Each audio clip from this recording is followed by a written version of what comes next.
Uğurlu investisiyanın 80% psixologiya, 20% texniki biliyidir. Səhm bazarında passiv və uzun müddətli bir investor olmaq darıxdırıcıdır. Siz ayda bir dəfə portfelinizə baxır, davamlı alışlar edir və həyatınıza davam edirsiniz. Bu darıxdırıcılıq əslində sərvət yaratmağın açarıdır. Opsiyonlar isə insanlara adrenalin vurur. O darıxdırıcı deyil, tam tərsinə həddindən artıq dinamikdir. Bir gün ərzində portfelinizin dəyəri 60% arta, növbəti 2 saat içində isə 40% mənfiyə düşə bilər. Bu qədər sürətli dalğalanmalar insan beyni üçün təbii deyil.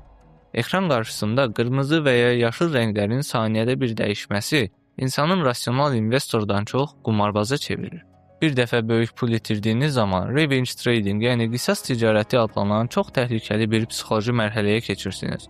Beyin itkini qəbul edə bilmir və onu dərhal geri qazanmaq üçün daha böyük, daha riskli, daha qısa müddətli opsiyonlara mərc etməyə başlayır.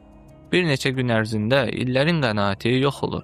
Opsiyon ticarəti edən insanların əksəriyyəti yuxu problemləri yaşayır. Daimi stres altında olur və ekranı izləməkdən real həyatdakı işlərinə, ailələrinə diqqət ayıra bilmirlər.